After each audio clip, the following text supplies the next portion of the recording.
Today I wanted to talk about this book, Black American Refugee, Escaping the Narcissism of the American Dream by Tiffanie Drayton.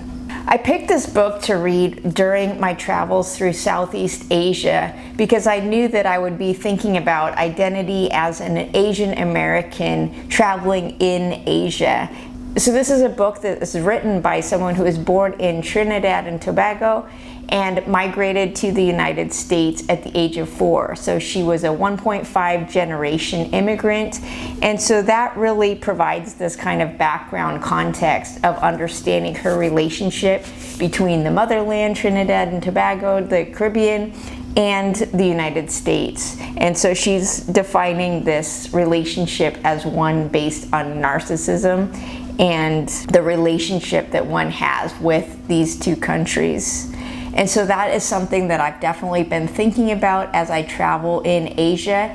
And it's just really interesting to compare her story and to reflect on my own story, because as a sociologist, it really demonstrates why we really need to pay attention to the particularities of each individual experience, because there's so many similarities, I feel, towards this story, and there are so many vast differences. And so all of us immigrants or children of immigrants have such a particular relationship to America, to the United States, and to our motherland, even if it's just kind of this imagined motherland that we have very little relationship to. And also, obviously, using the term narcissism in the title, she titles each chapter in the book based on these kind of pop psychology or psychological terms in relation to narcissism. In the prologue, she opens it with the first sentence, "I write this from exile." So we already know that she's already gone back to the motherland, and she's writing this from that kind of perspective of looking back on her time, her whole life, really. This is an autobiography. And so she opens by saying, "I write this from exile. I write to you from Trinidad and Tobago, the home my mother left behind when I was a child, betting on her family's ability to excel in America in what was pitched and embraced as a meritocracy." This idea that coming to America, that if you work hard enough, that you could really make it and that anyone could make it. This also just makes me really reflect on the idea of these different waves of immigrants, and for us who have immigrant parents, just the ideology and the time period in which they were coming from, and how it's just completely radically different now for us as the children, as the grandchildren.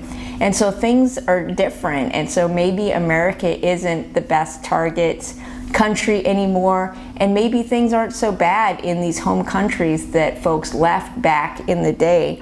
I know for me, my mother was an immigrant from Hong Kong, and she left Hong Kong in 1967 when it still was a British colony. She was, in effect, a colonized subject of the British Empire, and she left Hong Kong when she was 19 years old. Imagine just, all these refugees from China were coming in. There was all these shanty towns on the shore. There was no subway system. There was none of this huge modernity that you see now in Hong Kong. And she went to the UK for 6 years, and then New York, and then she spent her whole life in the United States, speaking now about my mother.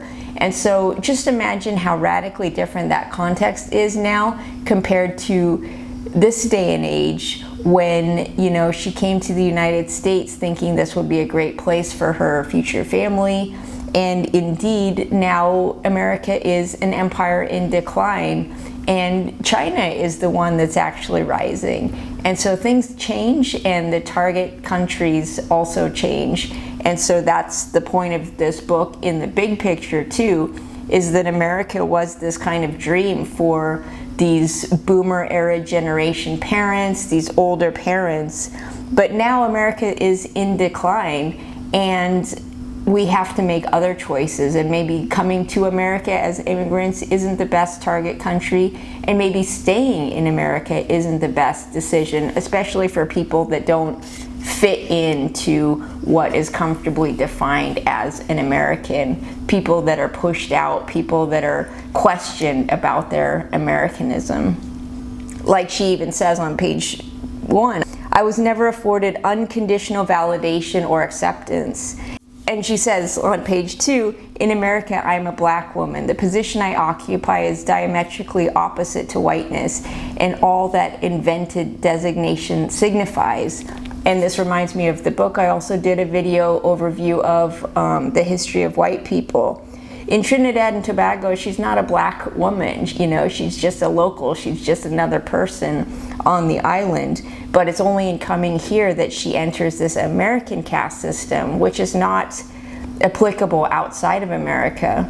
And that is when she enters into this box. And so for those of us who are racialized in this American context and told and constantly questioned our entire life, like, are you an American? You're not an American.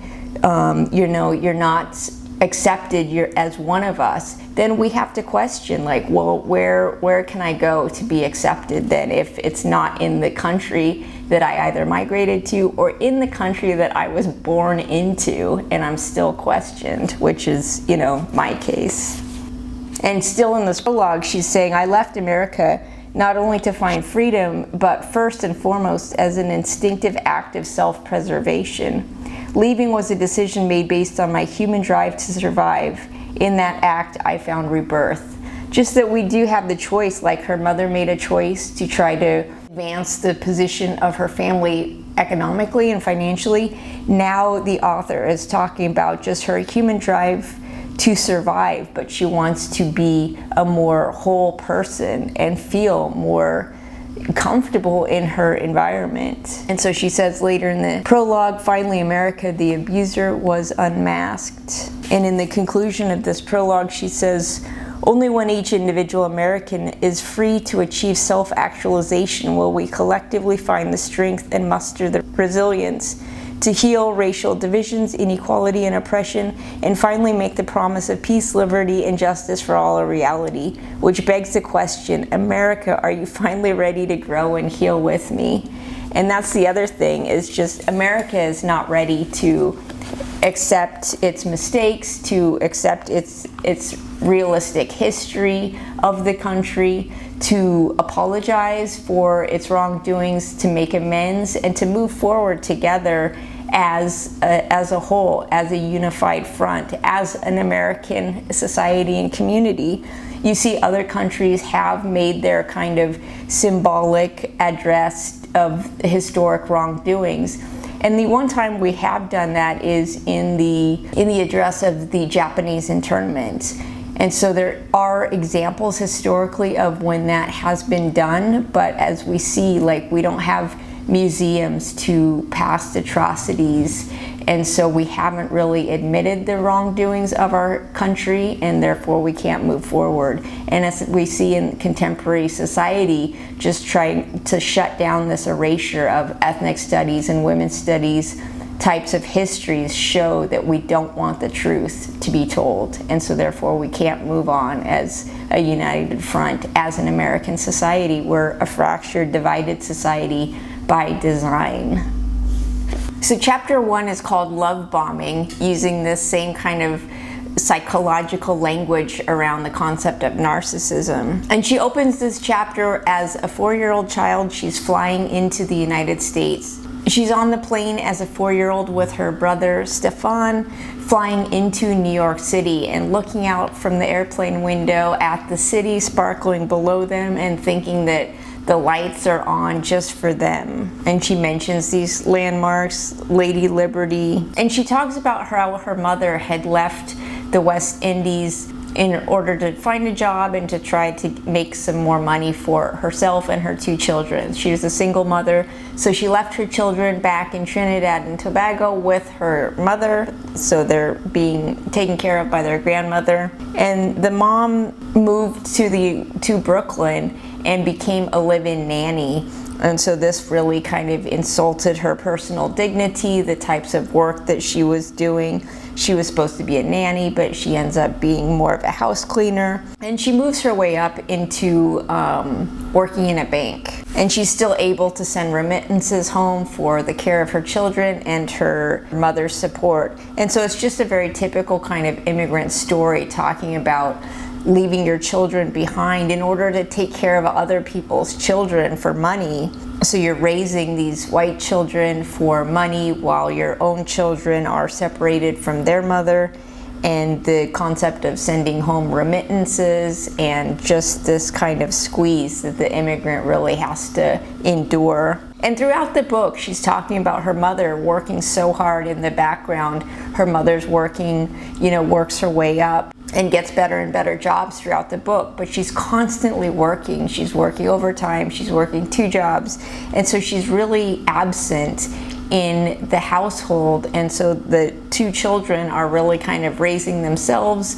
The grandmother might be caretaking for them, but it's just a very kind of typical story, and it's just like a brutally hard story. Like this mom, she's just working constantly, she's always gone, she's always tired, she's working the graveyard shift, and she's not there to protect her children, but she's trying to provide financially. But it also goes to show like the story of the single mother and the struggle there. You have the grandmother raising the children. And so this is a very female-centric story. And so, I'm contrasting it to my own story where my immigrant mother was able to marry an older, established white man, and so that provided her all the kinds of comforts instantly.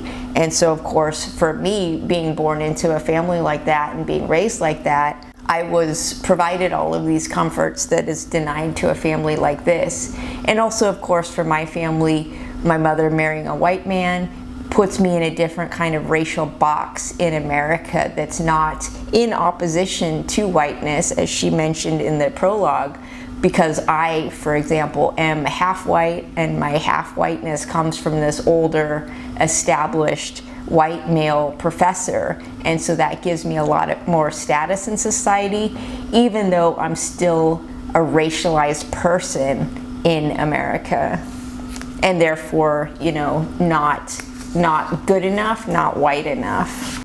And so in this first chapter then, she's talking just about this, love bombing. So they're flying into New York as children, they're just in love with it, they're looking at all the lights, they're looking at the Statue of Liberty, and she places this time period as the 1990s, and she's saying that American culture had really incorporated and adopted black folks and black culture into popular media. And so she's talking about, some of her favorite TV shows, and the Cosby Show, the Fresh Prince of Bel-Air was on. She's watching Family Matters. So she does have some media images to latch onto, which is in contrast, for myself looking at Asian Americans. Asian Americans weren't really established in positive media images until recently, so thinking about the 90s, thinking about any kind of Asians that would come on screen, I would cringe and be horrified, because here comes some super degrading, over-the-top racial stereotype. On page 14, she's talking about going to school and saying, "With liberty and justice for all, I proudly pledged allegiance to the flag every morning in class." And so just even that, like the pledge of allegiance to the flag, as an immigrant, as children of immigrants, as people that are told you don't belong here, what are you? Like, are you even American? That we are forced into this nationalism that starts in the classroom and every morning with the saluting of the flag, which I, as a child, also resisted. And I remember getting in trouble as a grade school child for not wanting to salute the flag at some point. Perhaps junior high, I think. Junior high was when I went bad, became rebellious. And she's just talking about like playing in the streets then. She's rollerblading, she's riding her bike. And so that I definitely relate to as well. And I think that that's a difference between my generation, her generation, and contemporary generations, is that they're homebound, they're not outside. Like when I was growing up, we were on our bikes, we were gone. We didn't have cell phones, we didn't have parents tracking our locations. Like we were gone and we were out there doing stuff. And she's talking about rollerblading and that her mom would tell her to wear her helmet. And she's like, yeah, my mom was concerned about me. And then she says the New Jersey, North Bergen police often patrolled the town on bikes wearing short pants, were quick to quiz us about safety if we ran into them. And so she's like, our sister wasn't the only one looking to enforce a helmet rule. And so she's saying that the police are looking out for her safety, making sure that she's wearing a helmet. But it just points to another point of contrast of like this racialized identity is now she's already having these interactions with the police and authorities as a child, just riding her bike. And she's growing up as a child. She's becoming a tomboy. She said that she was rowdy, sporty, verbally aggressive, and a bit unrelenting. Mom had long ago given up on trying to adorn my hair with pretty clips or forcing me into pastel-colored dresses. And so I definitely relate to that too, of, you know, mom wants to dress you up as a doll, but you want to be just, you know, this rugged tomboy. And I certainly was a tomboy. I was super into baseball when I was a kid. I was going to baseball card shows and going to baseball card games. And my father told me later that I was actually denied the ability to play in Little League as a girl. And so just that kind of, you know, you're trying to aspire into this American culture, and I was aspiring into American baseball culture, and face this pushback of like, no, you know, that's not a place for you. You're a girl. You don't belong in baseball. And at this time when she's a child, her mother is going to nursing school and would later become a nurse and just work so many shifts. And so her mother is just constantly working to support not only herself, but her two children, her own mother. And she also did follow in the footsteps of an aunt, her sister. The mother's sister also had migrated to New Jersey, and so they had that support system. And in my situation, also my mother and my aunt also were the two only girls in the family who did move to the United States. And so my mother and my aunt both settled in Spokane, Washington to raise their families. And Spokane, of course, was 95% white when I was growing up. And my aunt married a Chinese American man and married into this Chinese restaurant owning family. So I had 3 cousins from my aunt, and they were raised in a Chinese restaurant with 2 Chinese parents in a household where you know, my aunt spoke Cantonese in the home, whereas my mother is the only person in our family to marry a white man and, you know, speak English in the house, and completely assimilated while I was growing up.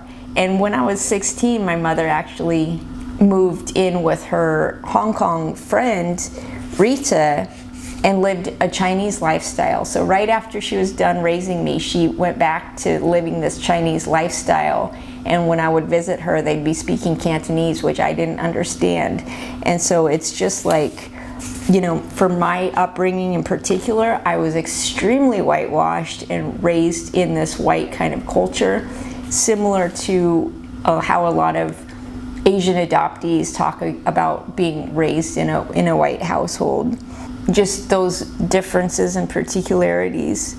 And so this first chapter of Love Bombing, she's just talking about this whole like love of America, flying into it, the Statue of Liberty, positive images in the 1990s television shows, and just being a kid, you know, in the streets, riding your bikes and having a great time. And so it's only after this love bombing slows down that she gets into chapter 2, which is called Devalued, which is this psychological term also that is the next stage after love bombing, in which the abuser starts to you know, show their abuse a bit more. So chapter 2 is called Devalued, and this is when she enters into her early adolescence and begins to start to see what it means to be Black in America as a teenager, as a pre-adolescent. So she moves from New Jersey to Texas when she was 8 years old. So she's spent 4 years in New Jersey and Brooklyn, and she was always in very diverse kind of immigrant neighborhoods. She had her aunt and her grandma, and so now they're getting in their car and they're gonna drive to Texas, and she and her brother are saying, are we gonna see horses and cows? And mom says, there aren't too many places I'd feel comfortable stopping, she finally said. Her discomfort made no sense to me, so I figured her ill ease was merely an adult excuse leveraged to avoid giving into childish requests. And so of course the mother's referring to just not being safe as a Black family traveling on a road trip across America. And so this harkens back to the idea of the Green Book and back in the days of segregation, where Black families and Black people were not free to just take a road trip. And so they had to plot their path very carefully and really understand where they're going to spend the night, even where they're going to stop at a gas station to ensure their safety. And so then there was this Green Book that kind of provided that safe passage. The author is saying as a child, she didn't know what her mom was talking about and just figured her mom is just trying to, make her be quiet during the road trip. Our first stop was in West Virginia, okay. And so there's a pool, I whispered to my brother. So the next few pages in, page 36 onward in this chapter, evoking the concept of the pool. And so of course, like, as we know with Black history, that the swimming pool was just a hotbed for a contested site for integration. And so there's just endless news stories about, Black children in the swimming pool. Racism ensues, and so she says here, within moments, a middle-aged white woman appears on the hotel balcony. And so just, the mom is still in the hotel room and starting to come out to the hotel room to join the children at the swimming pool, and then sees, that the Black children, because her and her brother had joined up with some other kids in the swimming pool, and that the white people in the hotel are, really displeased with their presence. And so the mother becomes furious, which is something that the author doesn't see too often and doesn't quite understand the intensity of her mother's rage about this swimming pool incident. And so then the author goes into this kind of swimming pool context, and that it would be years in the future when she learns about how swimming pools were sites of contested integration. And she talks just more about the sociological context that is framing her adolescence. So she says, in 1989, in what would come to be called the Central Park 5 case. And so just that kind of sociological context in which she is now entering her adolescence in America, and then just transferring from New Jersey to Texas. She says, a new education began that day at the hotel pool, when my brother and I first experienced what it was like to be unwanted, feared even, what it was like to be Black in the United States of white America. And so entering into that position of now, like, you're not a child anymore, now you're an adolescent, becoming a teenager, and just really how white America views you and labels you according to Howard Becker's sociological category labeling, and then comes to perceive you. And so therefore the self knows that they're being perceived in that type of way.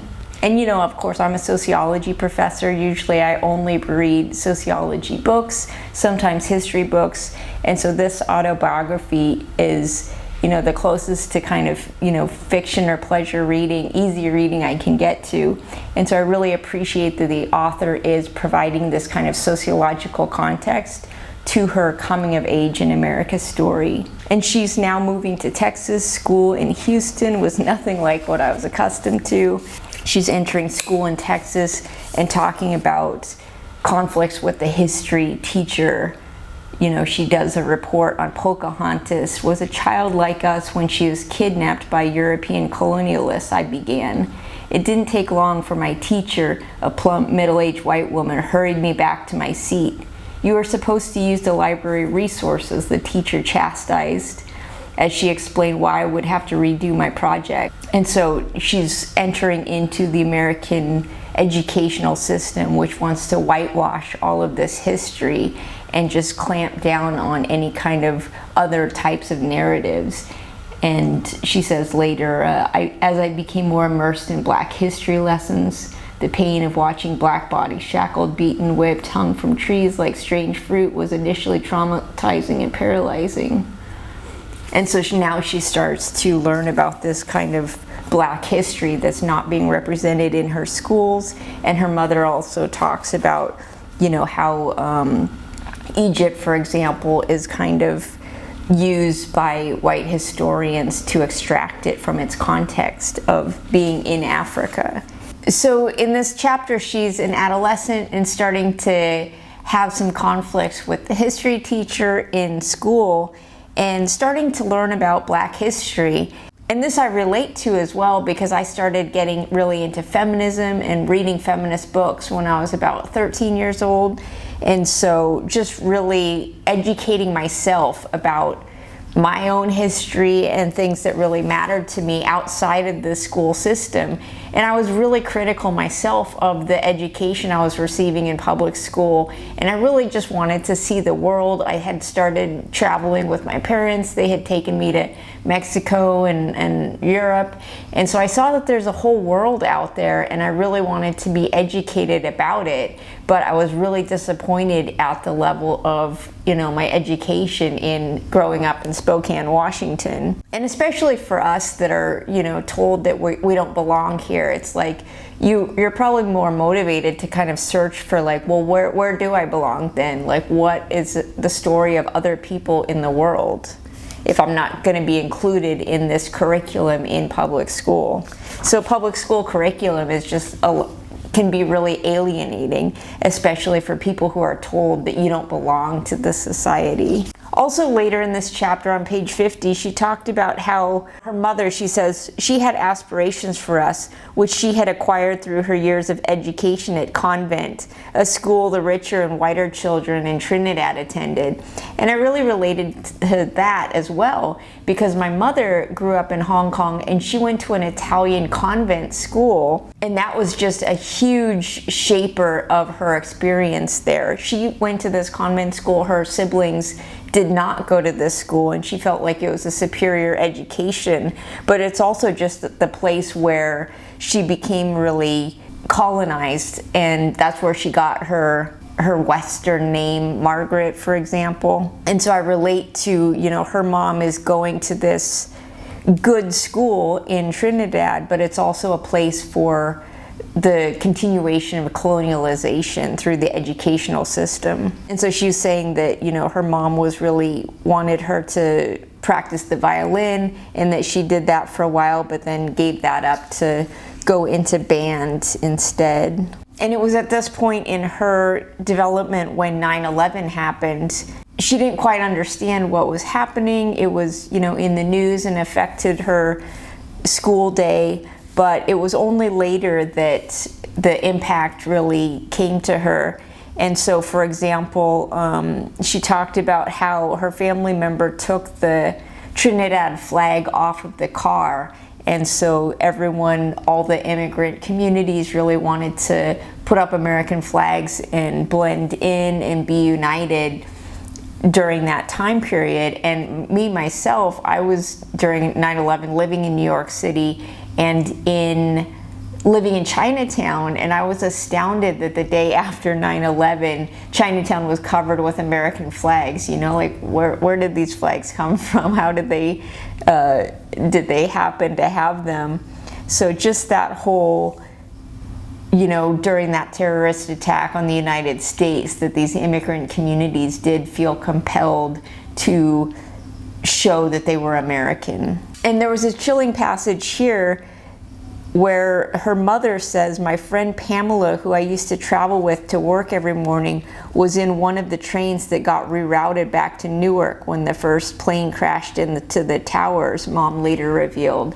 And I thought that was eerie on my rereading, because that foreshadows, something that comes about later in the book, and shows that the mom kind of escapes this potential death, a few times in the book.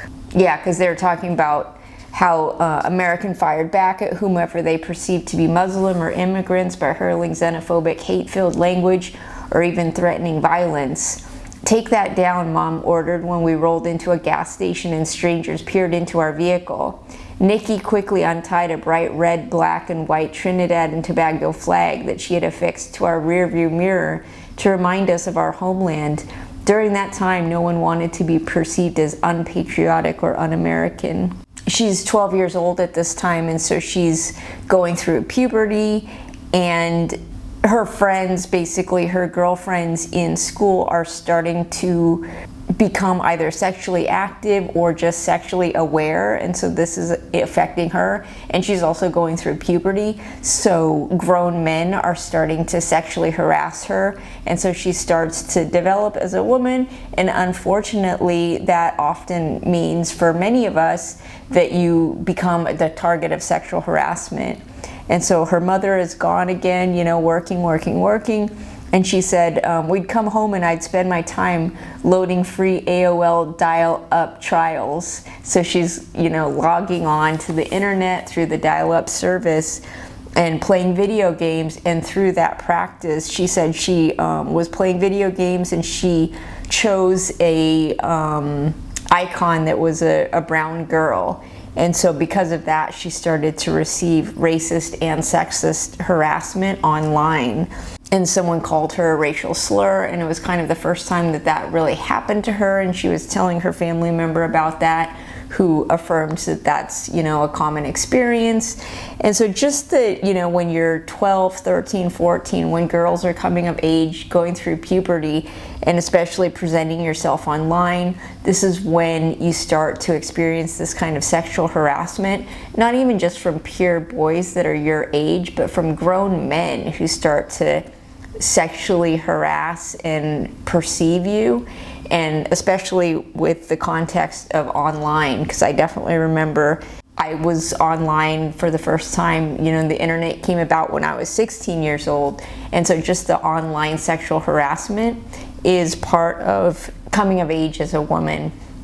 And also just that you learn how that you're supposed to represent yourself by talking about yourself, especially as a woman of color. You start to, you know, have that double consciousness where you observe yourself from the outside and you package yourself into that kind of way in which you know you're going to be perceived, which is as exotic or racially stereotyped in some kind of manner like that. And so unfortunately, you know, some of her female friends were also becoming sexually active with these boys, you know, try to incorporate her into those behaviors, which she kind of resisted, and was just a way in which it divided the girls. You know, she lost some friends because of that. And then she starts to talk about how hip-hop music portrays black women, and how basically that's kind of, you know, like a betrayal from inside the community of, you know, really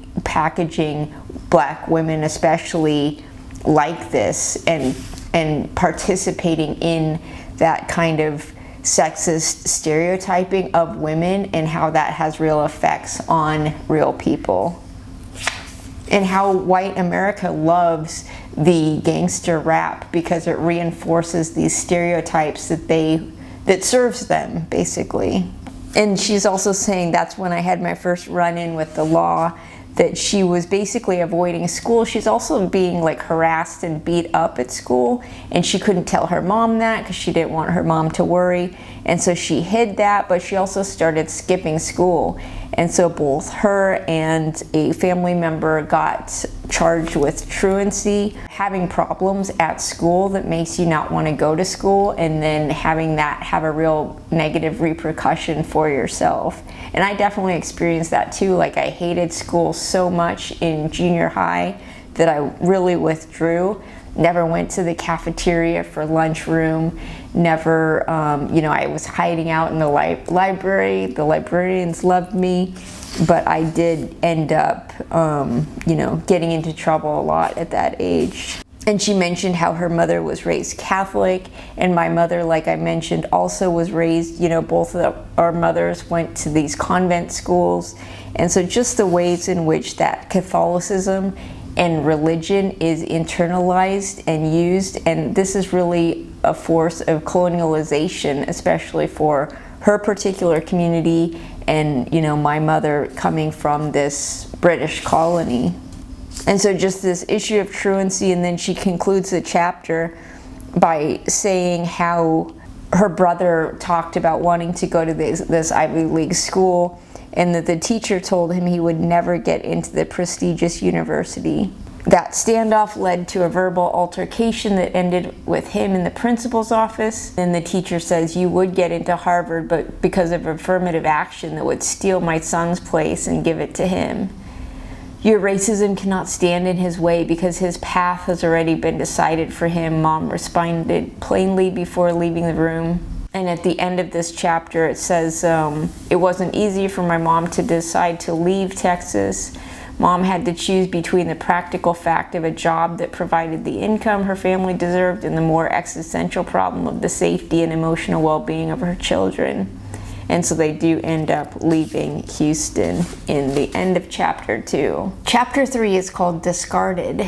She opens chapter 3 with a story from slavery during the transportation of slaves from Africa to the United States. In one instance, the ship was running low on fresh water, and so they made the business decision to throw those slaves overboard because they knew that they would be covered by insurance as property of the company. And so that's how she introduces the concept of discarded. She says on the bottom of the opening page, "The stage in a narcissistic relationship that follows the abuser's devaluing of their victim is the discard stage. Centuries after the official end of slavery, the system of commodifying and profiting from black bodies and then discarding them when they are deemed no longer profitable still thrives, but it continues to adapt to be more clandestine. By the time I was a teen, American systematic racism had begun to act on my physical being more brazenly. I was hyper aware of the fact that there was an unseen force acting on my life that could drastically alter my world and claim my freedom at any moment. This force, which I sensed but couldn't name, could move and displace my family on a whim." And so in this chapter, her family is preparing to move to Orlando, Florida, and she's so relieved because she had suffered a lot of abuse in Texas in the school. Mom stumbled upon an ad for a company that would pay the relocation cost of any nurse willing to move to the state. And so this move to Florida re-encouraged the author to the prospect of the move fanned the flame of my passion for the country once more, and my hope burned bright. She talks about going to school, making friends in the neighborhood with a girl from Ecuador, and so just having more diverse community to relate to and live around. And so she's entering high school in Florida, the first day of high school without her sister because now they're in different grades.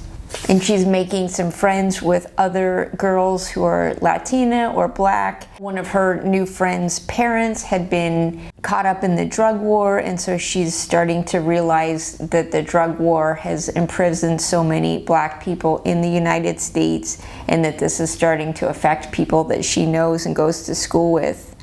But she did go to school, and she starts high school, and she gets placed into advanced classes, and she noticed that this creates an in-school segregation that has created a great chasm between me and the other Black children like Michelle.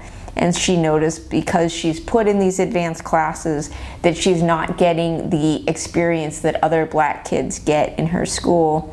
And that while this saves her as an individual, she realizes that Black students in America, in Florida, are segregated and given a lesser chance in the educational system. And so she's learning about scholarship opportunities. She's thinking about how to be able to continue her schooling, knowing that she and her mother probably cannot afford college tuition. She learns about some opportunities for scholarships, doing community service, and that she's going to be tutoring kids at a elementary school. And so she looks forward to this chance to be able to give back and tutor young Black children at this disadvantaged school. But when she meets this child that she begins tutoring, the child is just completely checked out and disengaged, and she's basically, offended and frustrated. And so she spends several pages just talking about trying to engage with this kid, and the only way in which she can really connect with him is by giving him some candy. And she noticed that the kid is basically illiterate and is really shocked by that situation.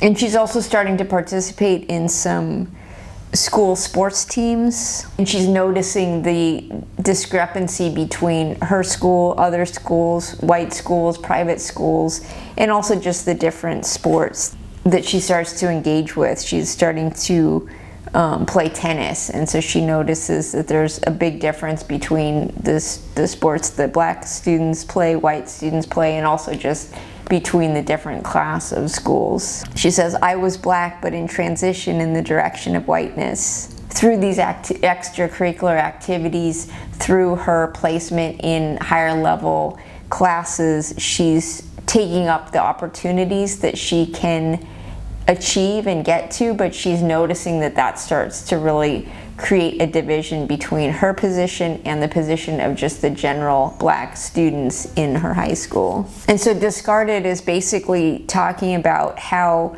she's beginning to recognize the experience of the majority of black students in the school that she attended in Florida, but that she's also able to kind of escape that fate by becoming more of a high achiever and seeking out opportunities for community service, extracurricular activities, and just really applying herself academically. Chapter 4 is called Calm, and it opens by stating, in every abusive relationship there are moments of tumult when the abuser makes life unbearable for the victim. Then there are moments of calm when things seem to be getting better and change seems to have arrived. And so this is a really long chapter that positions herself again within historical context and the change that she's facing now as she becomes a young adult. And so again, in every chapter it seems like she moves to a new context, and in this chapter they move back to North Bergen, New Jersey from Florida. The election of Barack Obama lulled America into the ultimate calm. If a black man could hold the highest political position in the country, how could anyone argue that there was anything that could be holding black America back? She's back in a local high school, and she says she registered for honors and AP classes, but even those spaces required very, very little of the students.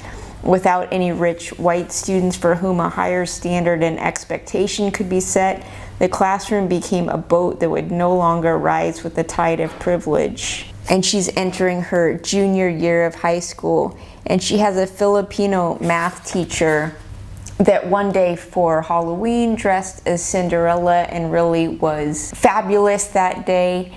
And so after that, he disappeared for a few weeks, and he was told by the school, you know, you have all noticed the absence of your teacher, and that everyone should feel free to pursue a path that will lead them to happiness. That is their right, and sometimes that pursuit requires courage. This is the school counselor addressing the class. And so she says, by the end of his speech, we had learned that our teacher would be returning to instruct us as a woman with a new first and last name. And so the class adjusted to the teacher coming back to the classroom now as a woman, and that overwhelmingly there was a supportive atmosphere. A few students said derogatory things, but other students would shut them down. And so Tiffanie learns from that everyone should feel free to pursue happiness. That is their right. And so in this chapter, she experiences the coming out of her teacher, a good friend of hers that she was hoping was going to announce that he was in love with her, but he announced that he was gay, and they went to New York City and went to the gay clubs. And then even her brother comes out to her when they're going to the gay clubs in New York City. And so through this experience of witnessing her family member, her friend, and her teacher coming out, that she learns that in America there's space for difference, and that creating that space and that security for people to come out as LGBTQ also provides a space and security for racial minorities. She also tries out for the soccer team and again becomes a member of that team. when her and her classmates are playing against a school of white privileged students, she again sees that race and class difference, because she sees that the white students who once upon a time in her previous school she was a member of, how they look down on her and her teammates now in their outfits that are not as fancy, and as a team made up of mostly brown and black girls, whereas the white girls have very nice uniforms, their parents are sitting in the bleachers, and so she knows that she's been on the other side of being on a team of white privileged teammates and how they are looking down on her current team members. And she also starts dating, and she encounters racism in the dating scene. She goes out with a Latino male. When she meets his family, they really reject her in a racist manner, and so she comes to see that that's a common experience, and she becomes used to that. And so later on in this chapter, she develops a serious relationship with Alexei, who is a Ukrainian, and so his family has quite a bit of money and wealth, and he's able to take her to Peru, and they travel, and they move to Hawaii together, and she experiences a lot of luxury and a lot of travel with him, and also sees his white privilege because he's just very entitled. And so, for example, when she's taking a math class that she's not doing well in, he really encourages her, but he encourages her to take Adderall in order to be able to study more and focus more. And so she does learn how to study for her math class and does excel in the math class.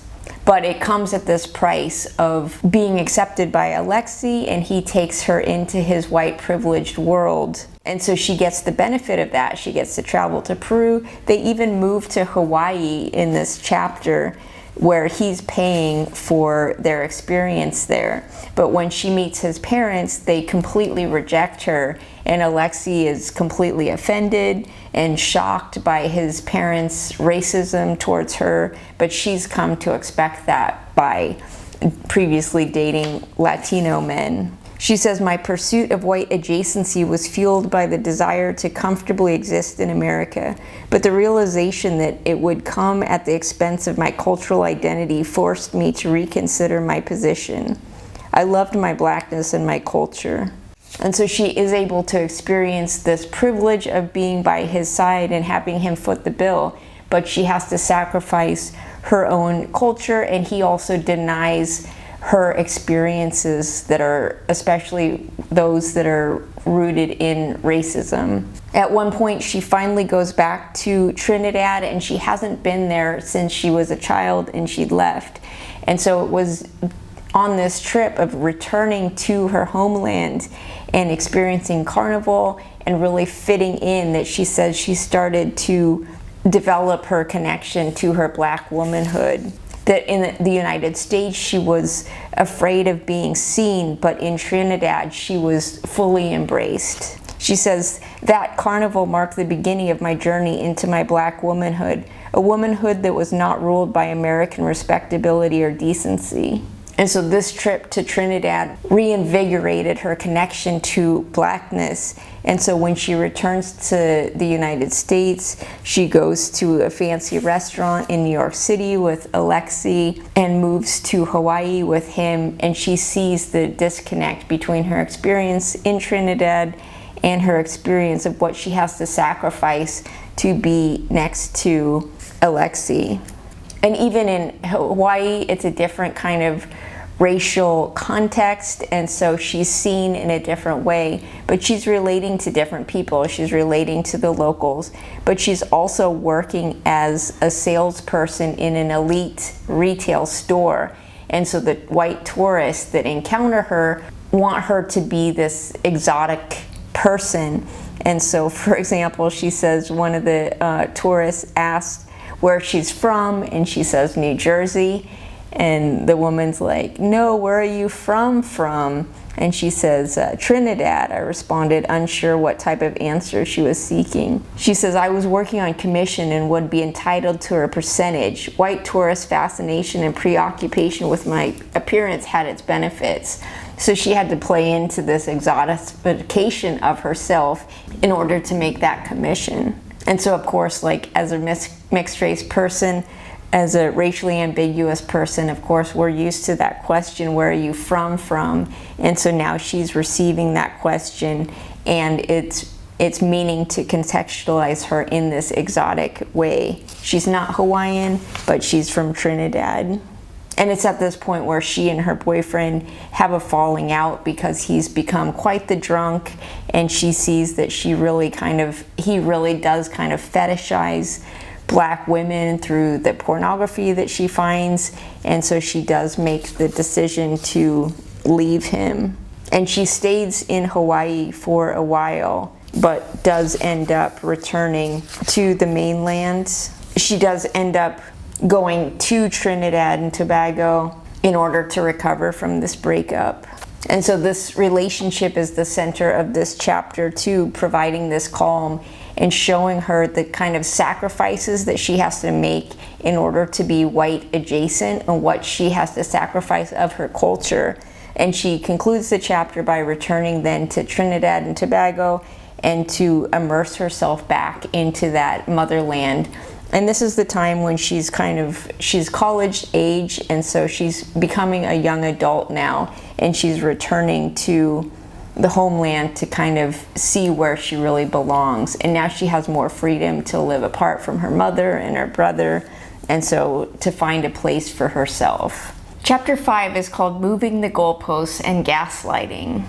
She opens each chapter with these historical vignettes, drawing parallels between the Black experience at the dawn of the United States history as well as contemporary outcomes. And so she opens this chapter by saying, during the Revolutionary War, around 9,000 African Americans became Black patriots and fought beside white men to secure the country's freedom from Britain. Many were lured by promises of freedom and hopes, but post-war America conferred little reward on Black patriots. Many enslavers reneged on their promise to free captive Africans who fought in the war. Some states even restricted Black participation in the military. In 1792, Congress outright banned African Americans from military service. The goalposts, access to the elusive American dream, always seemed to move out of reach for Black people. And then she talks about, by the time slavery was outlawed, respectability became the manual that instructed generations of Black Americans. If you just follow the rules, then you will get ahead. And so in this chapter, she's returning back to New York City, back to New Jersey with her mom, and she's starting her college career, her college endeavor. Contrary to when her brother, Stefan, was told by the counselor that he could never get into Harvard, she says, a counselor asked me, but where do you want to go? You look like an artist. She writes, no one had ever asked me that before, and no counselor had ever seen anything in me before either. She handed me a pamphlet for a school she thought would be a good fit. It was a liberal private school in the heart of downtown Manhattan that touted students' freedom to design their own curriculum and branded itself as a home for intellectuals and free-thinking exiles by the mainstream. I identified with the brand and immediately replied. I got accepted. I beamed in great delight until my eyes settled upon the cost of tuition, $1,200 per credit. Of course, I know exactly what school she's talking about. It's my alma mater school, the new school. She says, heading to downtown New York City for school at this amazing sounding liberal private arts school was a dream. And as it was for me, I went to the new school I started right at 9/11.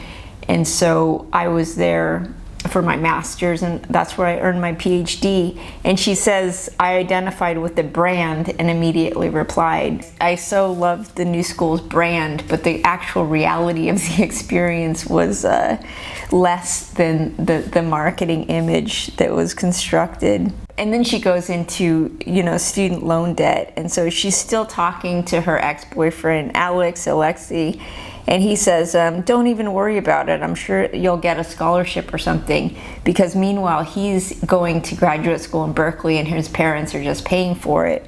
Whereas she's saying that she can't even tell her mother and sister about the tuition price, or else, they would say, don't ruin your life. And so she's talking about how, moving the goalposts. I mean, obviously higher ed is becoming more expensive for everyone, but most especially Black women. And I did a video overviewing a book that specifically talks about Black women in higher education and how they do have the highest rates of student loan debt in America. She also finds a apartment on Ludlow Street in the Lower East Side that is rent stabilized. And so when I first moved to New York, I was able to live in Manhattan, Chinatown, in my relative's rent stabilized apartment in Chinatown for $200 a month. And I lived there for 2 years when I was 22 years old and just had, the best, craziest time of my life. But it was definitely not a nice apartment. It was under rent control. She had the apartment for 40 years in the family. It was still in her dead mother's name, and it was the apartment where my mother first landed in New York City when she first immigrated to the United States. And I had pictures of my mother in that apartment, so it was super special.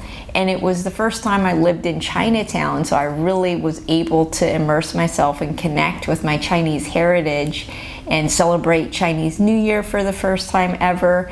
And it was just amazing. It was on the top floor of this 6th floor building, and I could go out on the fire escape and go up to the roof, and just I was drinking at the time and looking out over the Manhattan Bridge. It was just an amazing time. And so she's also living in this kind of, I called it my New York City squat, because I lived, it didn't have a refrigerator for a year. No problem, I'll eat, noodles on the street. My family member also had an apartment 3 blocks away that was rent stabilized, and I would go there to take a shower because the shower in, the apartment I was in didn't work. So I'd walk 3 blocks to take a shower. Meanwhile, she's talking about her mom, and her mom's in New Jersey and trying to, buy a house to achieve that American dream, but she's also balancing her monthly expenses. She depended on credit cards and loans. She sometimes failed to pay them on time, resulting in penalties to her credit score. But one day she stumbled upon a saving grace: foreclosed homes and FHA loans. So her mother is still really struggling and still really trying to achieve this American dream. For decades now, she's just grinding away in the background as the author really kind of, explores her coming of age story. She says on page 178, the New School's main building was located on 5th Avenue between 13th and 14th Streets, and I felt so proud and important walking through its front doors. I had finally made it to the city, the place where I could realize all my dreams. That's exactly the building that I went to school in, the New School for Social Research. I think since then they've moved the school, created a new building. But just, what a dream to go to that school, but at the same time, of course, to rack up huge debt. And the New School is definitely the place where I racked up debt. I hadn't even gotten any student debt until that point for my PhD. Her sister Nikki had moved back to Trinidad. She had failed to find secure employment, even though she had a bachelor's in counseling and nearly had her master's completed. And Stefan, her brother, had joined her right after he finished his degree as well. However, in this chapter, her sister, she says, became pregnant and was the first of the siblings to have a child. And so she was living in Trinidad, but she got pregnant by her boyfriend in New York City, who's living in Section 8 housing that he'd inherited.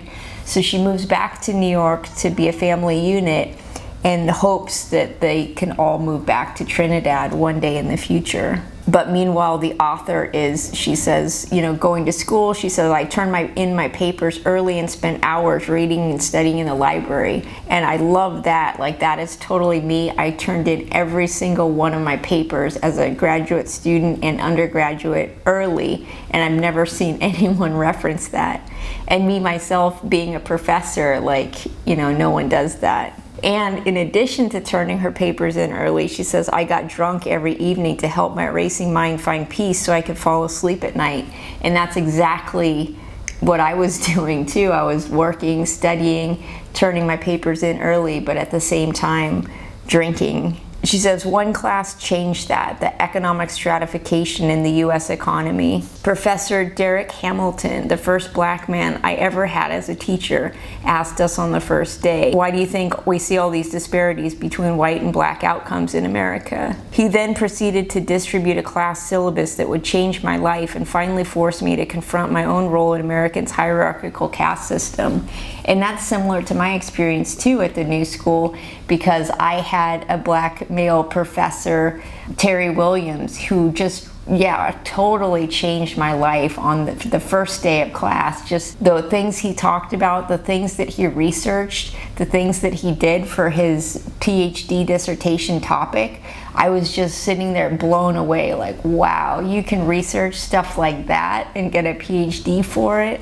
That is amazing. And my professor, Terry Williams, was a character, and so it was like so encouraging, like, wow, you can be out there, you can be a character, you can study these wild topics, and that can be your research topic. It doesn't have to be these kind of boring buttoned up topics. And at the same time, later on page 185, she's dating on the online world, and definitely my time in New York was the dawn of the online dating apps. And so just the massive attention that women get on the online dating apps, but at the same time, most of it is just pure sexist harassment and just the racial hierarchy of the dating apps. And there's a book that I always recommend called Dataclism, written by the founder and CEO of OkCupid.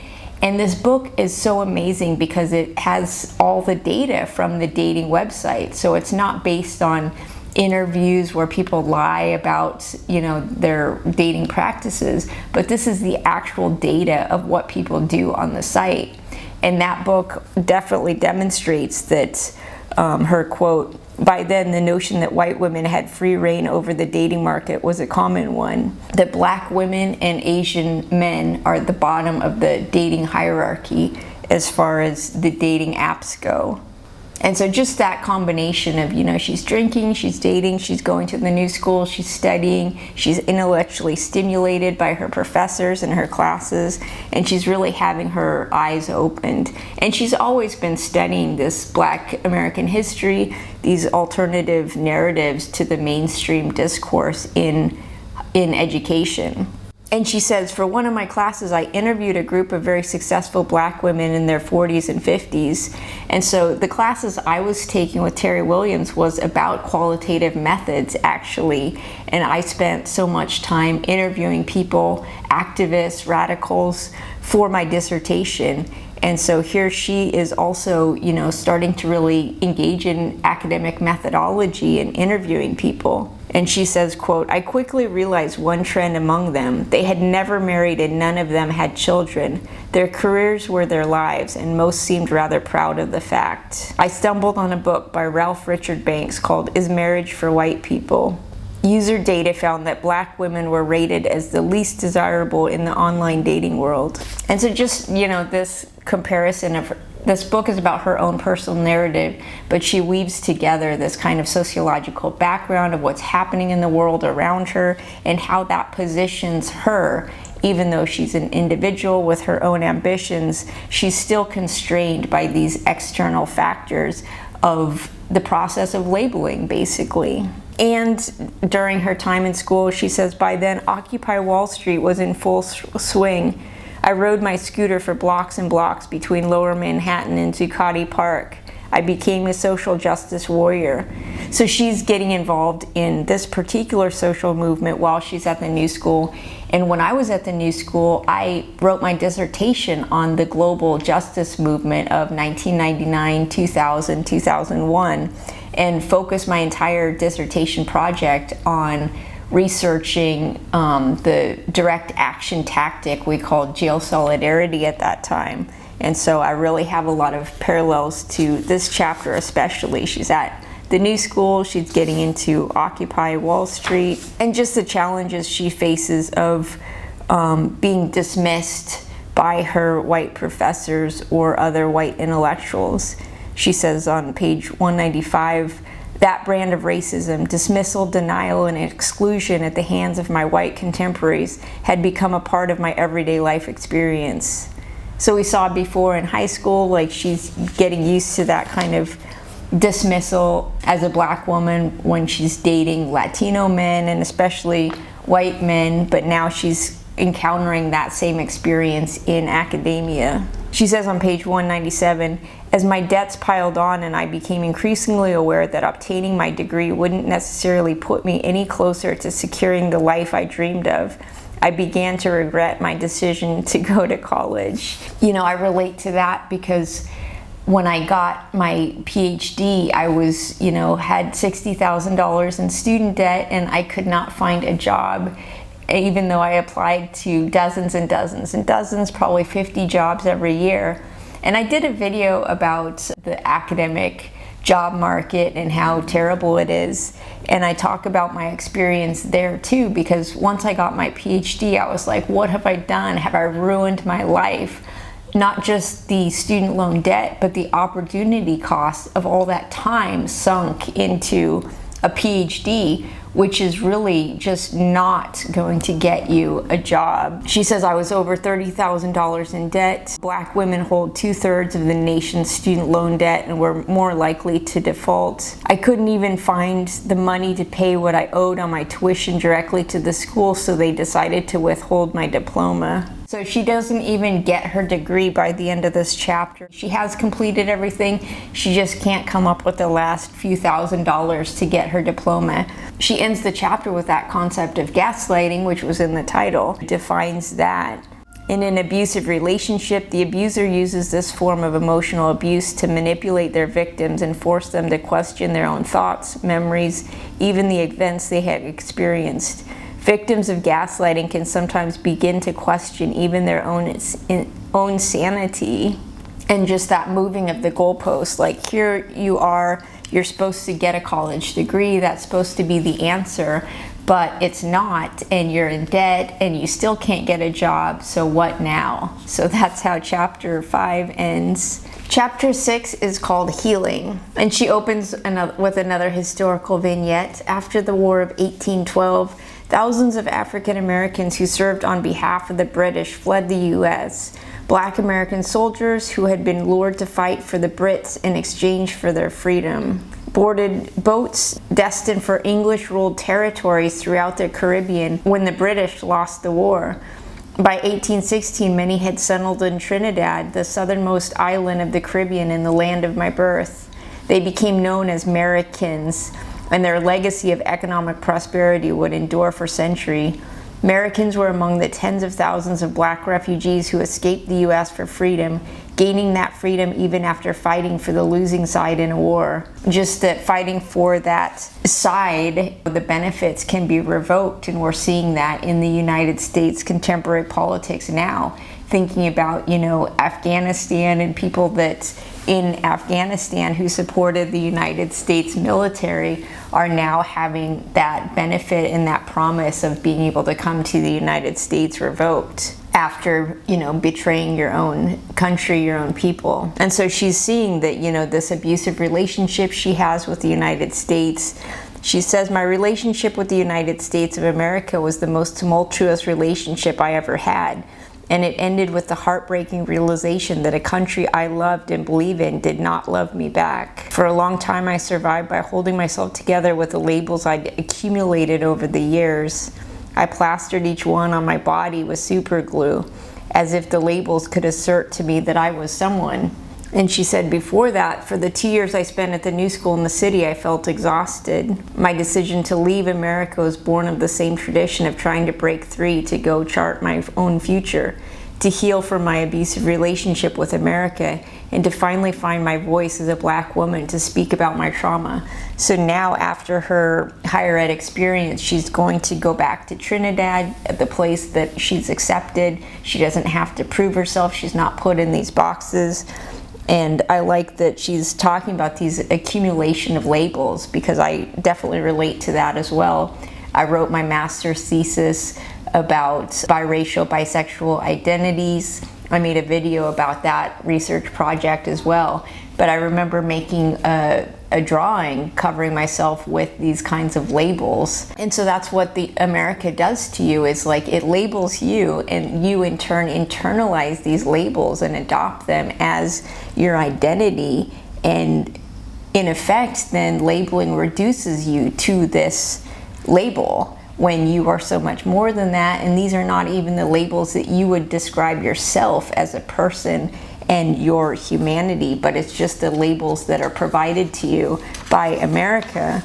And so by going back to Trinidad, by going back to a place where her Blackness isn't even, it's not an issue, that's just, you know, everyone, that's just the way it is. And she's not labeled by that particular racial definition. She says that being labeled Black has this impact on her. She says, I felt I existed on the fringe of ugly, ignorant, and uncultured, Black, but not Black enough for my positive attributes to be unjustified. Where are you from? Potential dates ask when they met me. I am from Trinidad and Tobago, I learned to answer.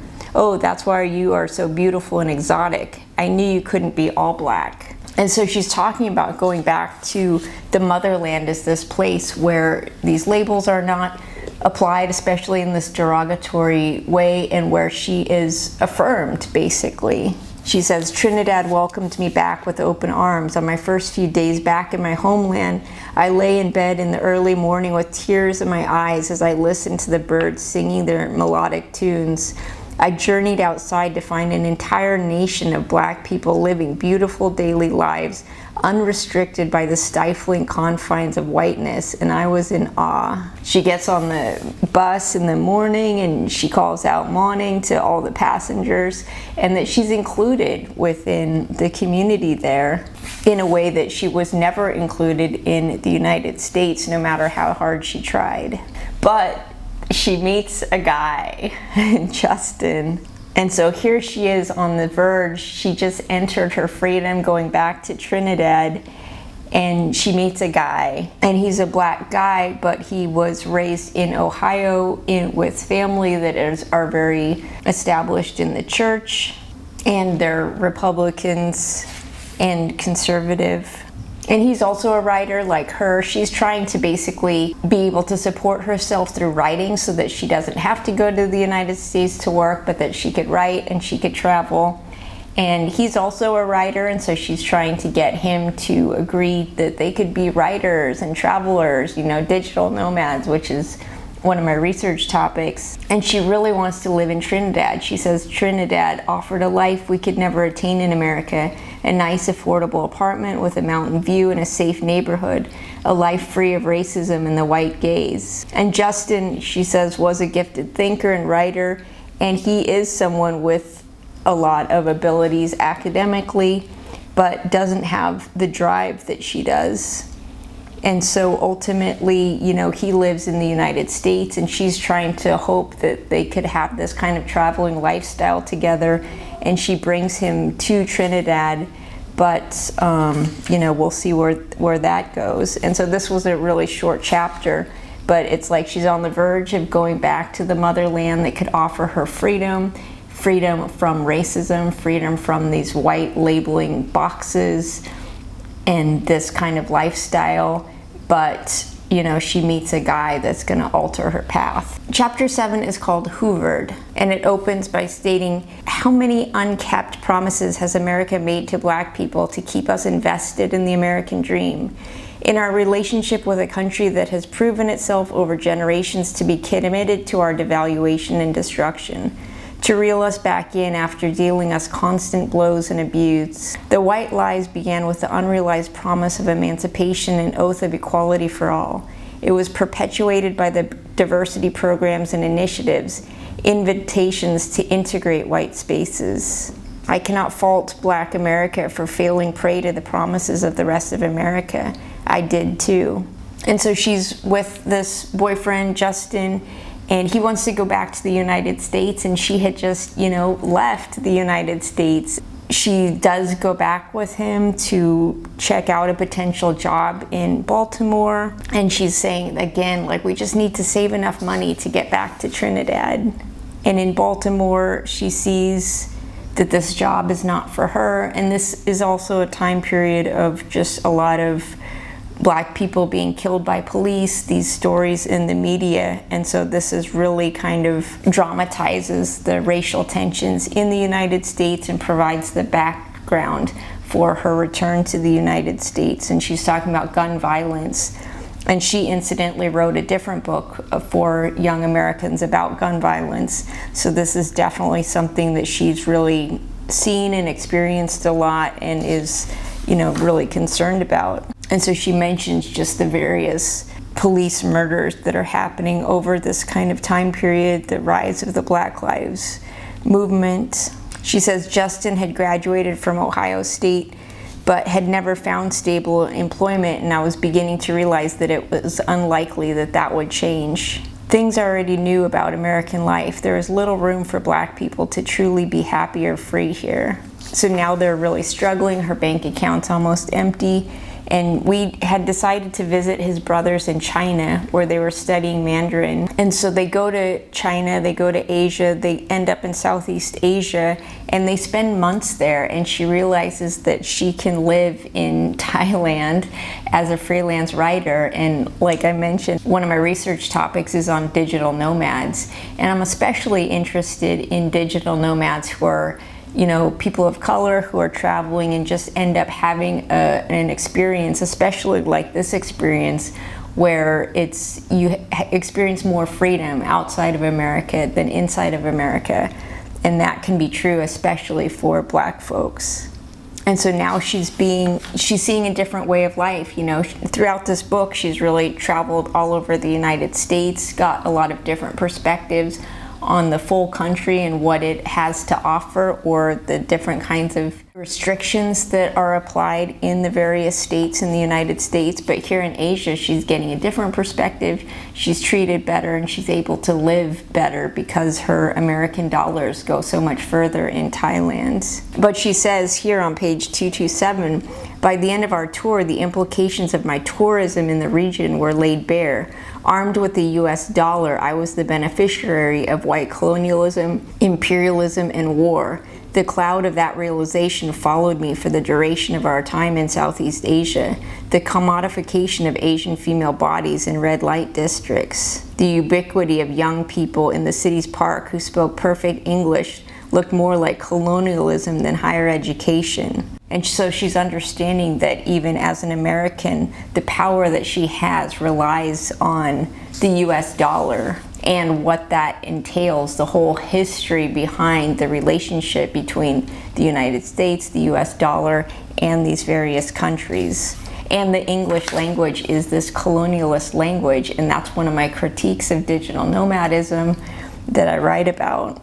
She ends up visiting Justin's family in Florida. They take a road trip, and she just sees the kinds of oppressive lifestyle and the racism that they had experienced throughout their life, which they just completely normalized as they took this road trip to visit a past place that they had lived, and how shocking it is to the author. She concludes the chapter by saying, shortly afterwards, I book a flight back to Trinidad for myself alone. I felt guilty, like I was abandoning him as I sat on the plane preparing for departure. Please secure your mask before assisting others, says the voice on the intercom. She's starting to see the reality of Justin and his past, and how his ambition is lacking, how his potential is there, but it's not being fulfilled. His story might not be a perfect one that she wants to connect with. Chapter 8 is called Lethal Abuse. She opens with the sentence, "Is this how I die?" Each time a victim returns to their abuser, the capacity for abuse escalates. Eventually, the abuse can become fatal. And she talks about thinking back on Black death in history. She's always worried about her own mortality. She quotes some statistics on Black fatality, on intimate partner violence.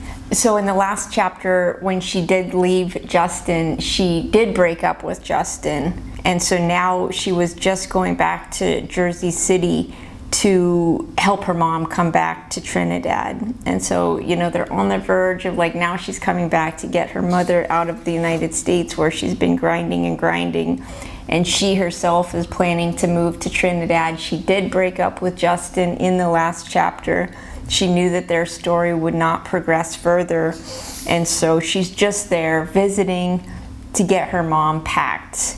And she goes on a date and she meets Gabriel, was a 28-year-old mental health worker at the local hospital who was born in Jersey City, New Jersey, and raised by his Haitian parents. He was working the evening shifts at the hospital, and he seemed, you know, more ambitious than Justin. He also had these stories of being frisked daily while he went to school, and so he understood the trauma of being Black in America, and that they have that kind of, you know, roots in the Caribbean, although she's trying to pull rank and, you know, had this kind of superiority complex about Trinidad over Haiti, that she would kind of, you know, poke at him on occasion. But she's relating to him out of the negative aspects of their bonding. Like, for example, he says, "My parents were almost never home," he explained one day.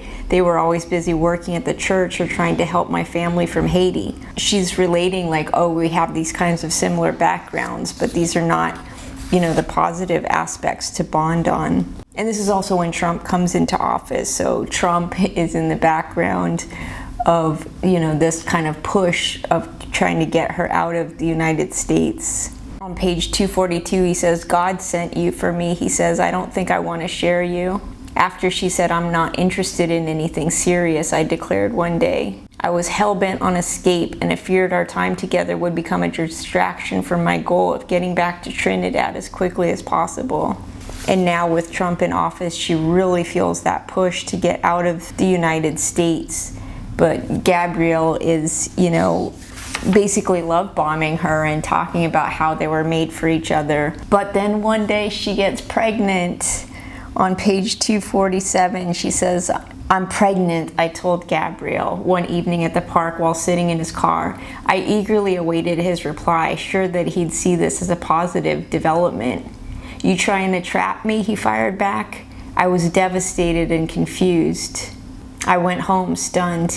He called moments later, apologizing for his outburst and begging for me to forgive him.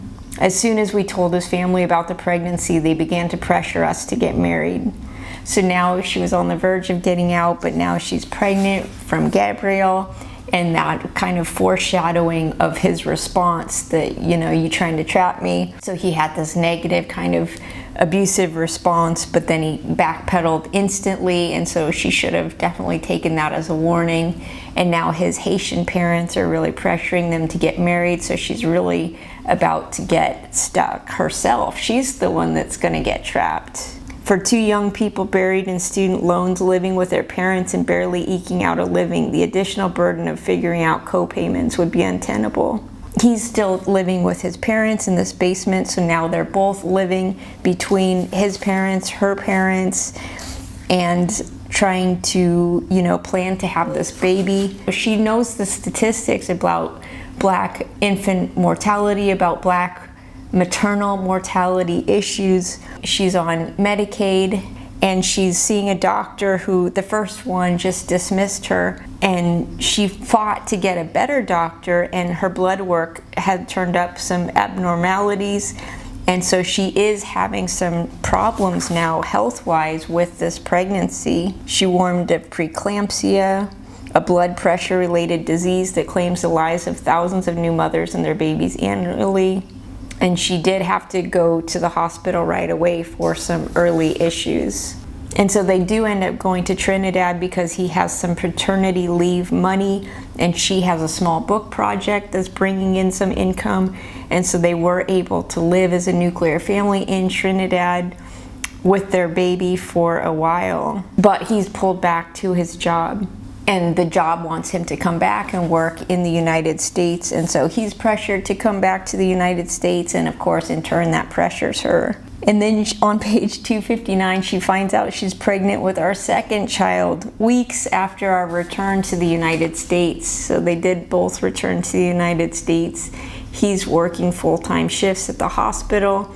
She was living at home with her mom, who was trying the best to accommodate us despite barely having enough space for herself in her small house. They go out to a restaurant and she tells him, "We're having a boy." A small smile spread across his face, signaling a lukewarm reception of the news. The servers applauded her, but he is not excited about this news. And then it's after the second pregnancy that his rage comes to the surface. And he starts accusing her of cheating on him or going and doing bad things when she's simply going to the grocery store, starting to withhold money. And so now the drama, the abuse is fully out in the open during the second pregnancy. And she has to go to court to pressure him to pay child support.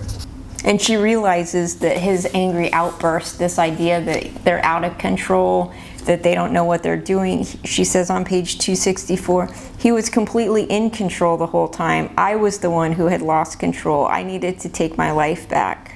That he knows what he's doing. These abusers get these excuses that they don't know what they're doing or they're not in control of themselves, but indeed they are. And so she finally does get the strength to leave Gabriel. So she has her son in the hospital and Gabriel is with her, and Gabriel has an explosive outburst in the hospital while their brand new newborn baby was laying so quietly in the hospital bassinet. Gabriel slammed his fist into the wall, interrupting the moment, and he accuses her of sleeping with someone. And so now, you know, it's this real time of reckoning. She just had the second baby with this man, and he's having this, he punched the wall in the hospital, but their second child is a brand new baby. So on page 275, she says, "For me, the moment of reckoning had arrived. That night in the hospital, I knew I had to escape and end my cycle of abuse, starting with America. I knew Gabriel and I would always have a toxic relationship, and I had to find the strength to end it. I knew I wouldn't survive much longer in America, especially with him. Mom was reporting that back in Jersey City there was a threat that grew more violent with each passing year. Gunshots rang closer to the home. Police pulled my mom over with their guns drawn on her car with my sister and nephew in it. The only remaining form of degradation and violence for the U.S. or Gabriel to extract upon me was death. The day he returned to America, I was free from both threats, the Atlantic Ocean putting thousands of miles between me and my abuser." Because they had again returned to Trinidad in 2019. And so now that he's returned to the United States and she can end things with Gabriel, with the United States, and hopefully bring her mother back to Trinidad. And so that's how chapter 8 ends, is she's back in Trinidad, but now she has 2 children that she's probably going to have to be a single mother of and become, you know, follow in these statistics that she had been reading and quoting throughout the book. Chapter 9 is called The Breakup. It opens, "The moment a narcissist abuser recognizes that you see them for what they are and that you have the strength to leave, the relationship is the most dangerous." So now she's on the verge. She's going to leave Gabriel. He's already flown back to the United States when they had moved to Trinidad again, and hopefully, you know, she can get her mother there as well. "After I officially broke up with Gabriel, he enlisted America's court system to try to reclaim control of my life." So now she's an ocean apart from him, but they're still kind of fighting it out in the courts. And she's in Trinidad. She's with her sister. She says, "I turned to Nikki and her face was contorted with emotion. The ancestors, they are here," she said. Tears were streaming down her face. I watched her in silence, uncertain of how to respond. I had never seen my sister cry publicly before and felt woefully unable to comfort her. They said we were going to be free this year. Nikki cried out louder this time. We're going to be free. I didn't understand her use of the future tense. I was already free. I had her by my side, and Mom was back at home caring for our kids. We had made it safely to Trinidad and were renting a house together, with a pool surrounded by a garden that had an expansive view of the ocean. Mom was making passive income from renting her house in New Jersey to a friend, and Nikki and I were working online, making a steady income from home. We danced in the streets. So she's made it. She's with her sister. Her sister also has the child, and she's got her mother in Trinidad, and they're all living together happily ever after. She says on page 282, when I gazed upon myself in the mirror, I was both enamored and inspired by what I saw. The woman staring back from my reflection looked strong, confident, and empowered. Mom made it to our tiny island refuge right on time, mere months before COVID-19 pandemic would shut everything down. For Mom, it took plenty of convincing from us that it was her time to break it off with America in November 2019. Her mother is a nurse in a hospice unit. From our haven in Trinidad and Tobago, she watched the hospice unit she worked on become a COVID-19 unit. I just can't call her, she told me, referring to her friend Diana, a fellow nurse from Barbados with whom she had for nearly 10 years exchanged dreams of how their respective lives would be when they returned home. Her co-workers are now complaining to her. When Mom found out Diana died during the time that they were on a speaking hiatus, she cried for days. She knew Diana had also lost her house to foreclosure and had left behind 2 daughters who had little support. So her mom just barely escaped COVID, where her friend Diana died, and so that harkens back to the beginning of the book when her mother's co-worker had been on that train going to the Twin Towers that day that her mother could have also been on. And so her mom just barely escaped COVID. She would have been working in a hospice COVID unit where surely she could have been exposed and even killed by the disease. So she says, "Mom, we are refugees," I said to her. As days passed and death from COVID-19 and from the protests began to mount, it became even more clear to us abroad how precarious remaining in the U.S. would have been. I can't breathe were the words uttered by both George Floyd and Eric Gardner before they died under the weight of a police officer. Thousands of healthcare workers and women of color would also struggle to breathe as they fought to win their own battles against COVID-19. Mom could have become a part of that statistic.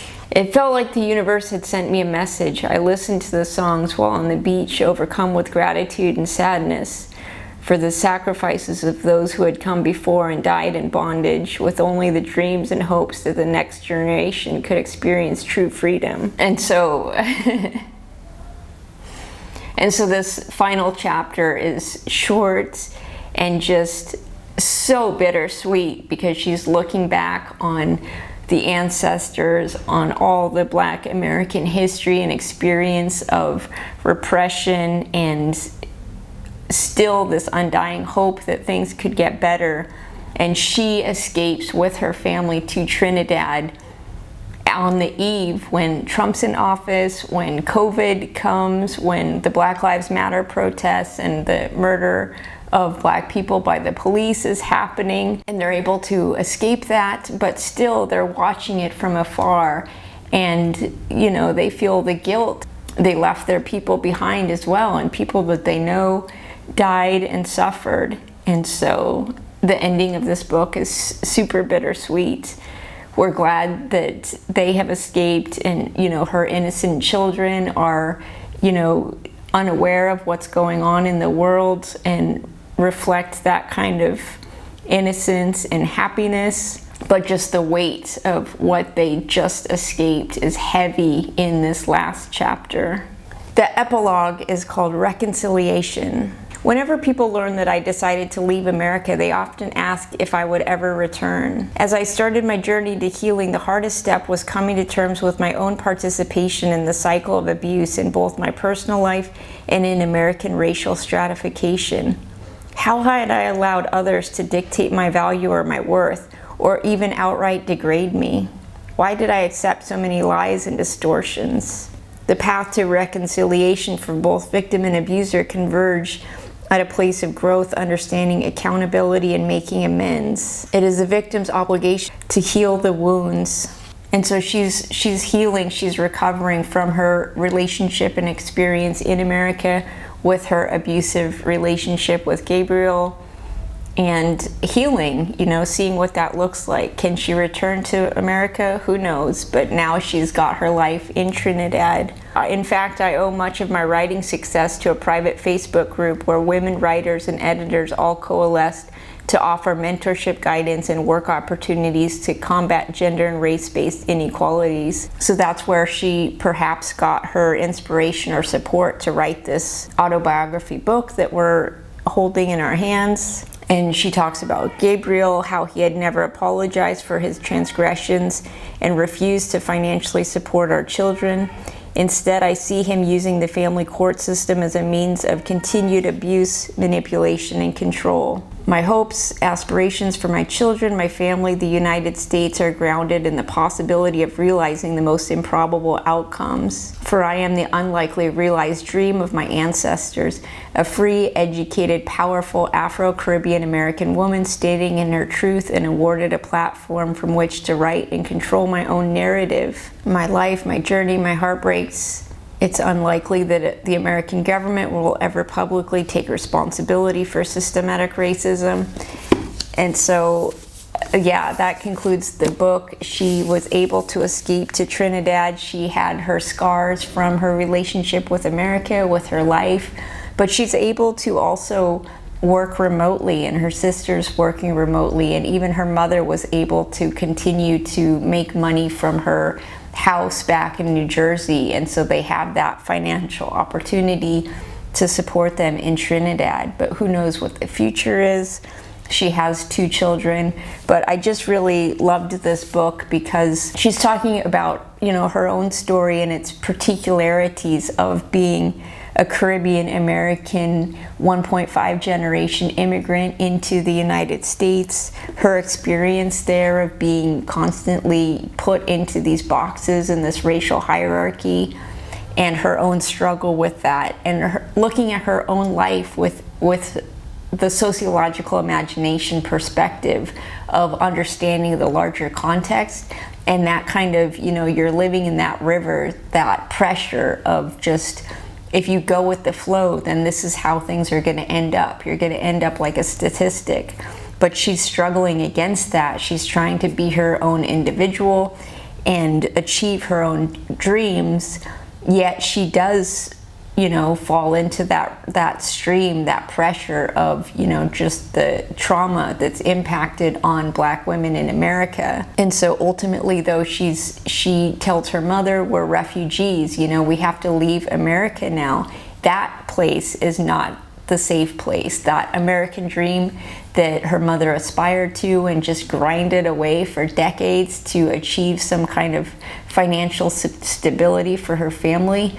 I mean, at the end, they're surviving, but they didn't really achieve that level of recognition that they should have based on the struggle that her mother did endure for her family. So it's just really a great book, a sociological book. It's a popular book, it's an autobiography, and it really points to topics I'm interested in. I'm, a sociology professor studying digital nomads, and I'm really interested in the experience of people of color and their relationship to the homeland, the motherland, and especially from these kind of fractured perspectives of difference. We all have a different kind of relationship to the motherland.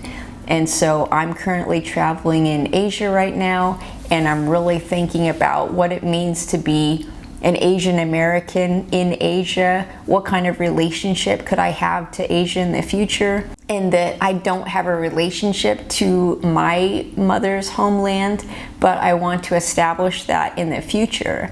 And it's just really sad because, you know, I don't already have that established, and I'm already, you know, middle-aged. My mother's already passed away, so I don't have that kind of connection of her taking me and establishing that connection through her particularly. And so I have to do it on my own. And, you know, it's a sad thing because I don't have that language. And so even now I want to learn Cantonese, I want to learn Chinese, I want to learn Mandarin, I want to have a connection to China in the future, because look at how the instability of America continues, especially in relationship to people of color in the United States, and specifically in relation to America's relationship to these various homelands. And at the same time, how we're treated in America, you know, we're rejected as, you know, not real Americans, not the Americans that America wants in its own self-image. So I thought this book was great. I resonate with it, but I also have very different experiences as well. And so that's why I like just focusing in on the particularities of particular stories that have this kind of sociological context. So let me know if you've read this book, or you were interested in reading this book, or if you yourself have some kind of complicated relationship to, you know, your homeland or your parents' homelands.